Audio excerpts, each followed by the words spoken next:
The law of attraction to avoid negative and toxic people. If you know anything about the law of attraction, you know that like energy attracts like energy. So if you've got negative and toxic people in your environment, you may be attracting them. How can you use the law of attraction to detract them? That is what we're talking about in this video, so stick around. I'm going to break it all down for you. GILD Coaching. More success, less stress. Using the law of attraction to attract positive people and push negative people away is possibly the easiest thing I will ever teach you how to do. On one hand, it's super easy. On the other hand, your habits may make it seem hard, but today I'm going to give you my 5 top ways that right now, in this minute, in this moment, you can start using the law of attraction to attract positive people and send toxic people on their merry way. First, you have to have a good understanding that only you can direct your own thoughts and your own emotions. When a lot of newbies to the law of attraction are just getting started, they feel like they're derailed a lot, and they think that it's because of all the negative people around them.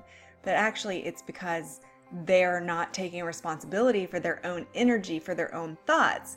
So let's just look at it this way. If you're sitting in your office and somebody really, really negative comes in, you can either accept that negativity and allow it to impact your mood, your words, your responses, or you can make the decision to not accept that person's energy.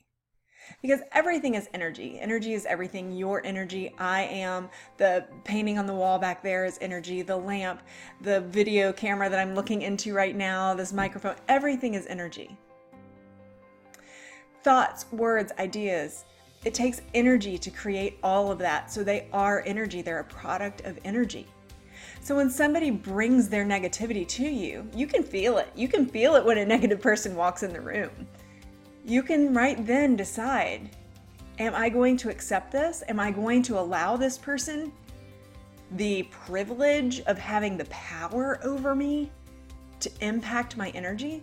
So number 1 in using the law of attraction is to accept your responsibility for all that you are and all that you can do. And to say, no matter who I'm with, no matter where I go, I pledge to myself to remain positive, because that is what matches with my belief system. And that leads me to step number 2. I want you to ask yourself this question. And right now, why don't you go down to the comment section and type this question in. When you type things in, when you write them down, it helps you to remember them later. So go ahead down to the comments right now and type in, does this match my beliefs and desires? Does this match my beliefs and desires? This is a positive question. So write this down, go down into the comments right now and type this in. Does this match my beliefs and my desires? When you ask this question of yourself, anytime during the day, with any sort of interaction, whether it's with another human, whether you're scrolling your Facebook feed, whether it's a news report, if somebody comes to your front door and rings your doorbell and tries to sell you magazines or whatever, no matter who it is or what it is that you're interacting with, if you ask this question, you are empowering yourself to defend your energy field. And I mean, honestly, we are all energy and we have energy fields. It's why when you're cold, people say snuggle together. Well, it's because together you're a bigger energy field than you are when you're single people and you're not touching each other. And so your energy is impacted by other people's energy only when you allow it to be. And this powerful question, does this match my beliefs and my desires, can help you to say yes or no. It can help you with that step number 1. I'm not going to accept this. This is that powerful ace in the hole that you're going to have, so that it, moment to moment, in traffic, when somebody's honking and being really mad, gives you the finger, does this match my beliefs and desires? I have actually smiled and waved at someone who has given me the finger in traffic. I don't know why they gave me the finger, but He did. And that, that's on him. That's a lot of negative energy thrown directly at me. And we had eye contact. That's the number one place that you can transfer energy, is through eye contact. A lot of energy there. And I took a deep breath and I didn't think, gosh, you jerk, why are you doing that to me? And I've got kids in the back seat and you're doing that in front of my kids. And I didn't go into all that. I just took a deep breath. I thought, I have no idea what that guy's going through. Maybe he's trying to get to the hospital and his wife's dying. I don't know. Maybe he has hemorrhoids and it hurts him to sit in the seat. Who knows? But I just thought, I don't know what's going on in that guy's life, so he needs love. When somebody is spewing that kind of nastiness at a perfect stranger on the road at a stoplight where she can't move anyway, there's got to be something wrong with him. So I took a deep breath and I smiled at him really kindly, not like sassy, like, really kindly, and I waved at him. And in that moment, I sent him love. In that moment, I sent him a prayer of my own for him to have a better life. That is what that question can do. Does this match my beliefs and my desires? No, I don't want to attract that. So I'm not going to respond with that. It allows you to respond in love. And that is point number 3. Always respond in love. If in every moment, just like that with the guy who's in a bad mood, having a bad day, who knows what's wrong with him, spews ugliness at you for no reason, if you are practicing active forgiveness, if you're using that powerful question that I just talked to you about, that I just taught you, if you're practicing that and then active forgiveness, then that is love. Active forgiveness equals love. Type that into the comments below. Active forgiveness equals love. Type that into the comments now. Active forgiveness equals love. When I was going through my divorce from my ex-husband, which if you're familiar at all with my story, you know that there was an abusive situation in that marriage. When I was going through my divorce, my therapist introduced me to the idea of writing notes of forgiveness on a daily basis, because at that point it was an active divorce, lots of back and forth with the attorneys. It was just energetically, it was a very, very low place to be. And I was trying to raise my energetic vibration so that I could attract positivity. And so every single day, I wasn't calling him, I wasn't sending him these notes, but every single day I was writing these notes and I would list out all the things that I was forgiving him for that day. And I knew that I was really getting somewhere because he had some very defined habits and he was extraordinarily predictable with some of the ugly things that he would do. I would get to the place with my notes where I would start pre-forgiving him for what he would do the next day. And eventually with these notes of forgiveness, and I'd spend 1 to 2 minutes on them a day. It didn't really take that much time. I'm already a journalist, so I journal anyway. But I would write these forgiveness notes, and I forgive you for saying this horrible thing to me. I forgive you for doing this inappropriate thing in front of our infant daughter or our toddler daughter. I forgive you for this. I forgive you for this. And when I started to notice that I was pre-forgiving him for the things that he'd do tomorrow or next week, then I knew that I had reached a place where I was actively forgiving, and all of those acts of forgiveness were love. And so just like him or the guy that was a mean guy in traffic, responding in love is active forgiveness. And when you forgive, you're not really giving the other person anything. You're setting your negative energy free. You're not keeping that negativity in there. You're setting it free. And so it's really, forgiving someone else is really a gift for yourself. Here's one more gift for you, and it is my favorite word to use when I am around negative or toxic people.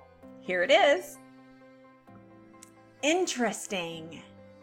Interesting is my favorite word to use in a lot of situations, but especially with negative and toxic people. Type that into the comments right now. Type interesting into the comments. It'll help you remember that as your code word for yourself. This word, interesting, is very, very useful, and I'm about to teach you how to use it. But first, go down to the comments and type in interesting in the comments.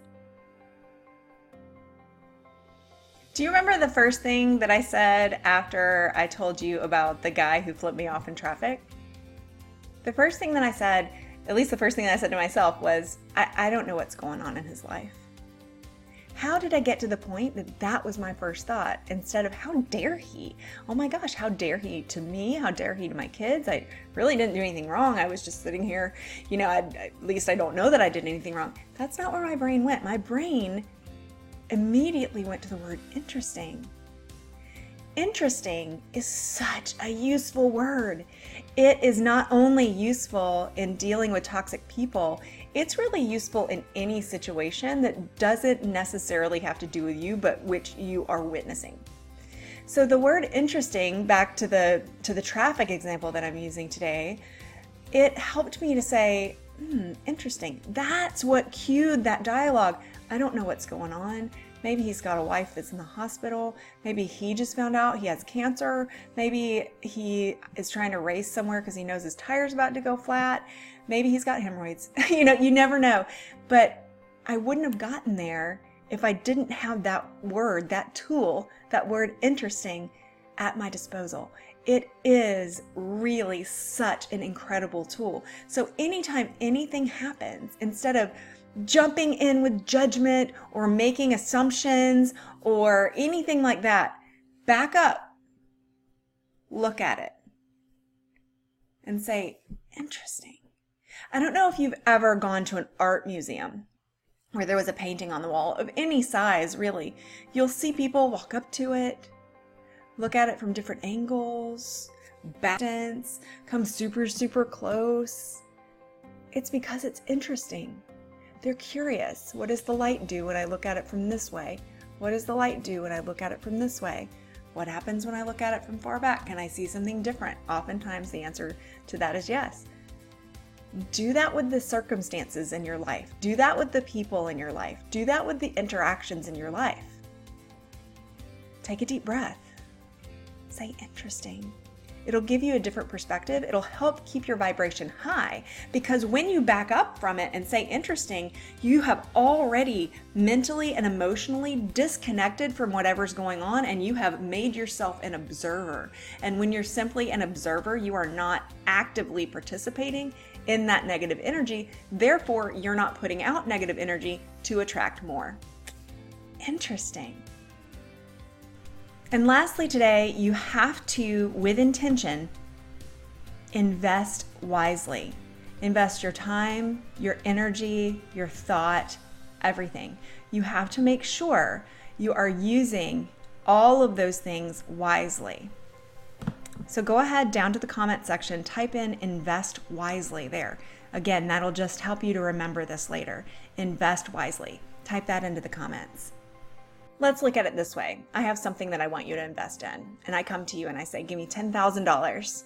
And you say, oh, okay, well, I'm interested in investing in this thing, but what's my return? What am I going to get for my $10,000? And I say, not really sure, maybe nothing. You might even lose it all, but you should give it to me. Are you going to give me $10,000 or even $1 if you think that there's no return on it and you're probably going to lose it all anyway? Probably not. Well, at least not if you're a wise investor. And that's what I'm asking you to do with your energy. Invest your energy wisely. If there are people who you have to be around who suck you dry and drag you down, then invest your energy wisely in them. You're not going to change other people.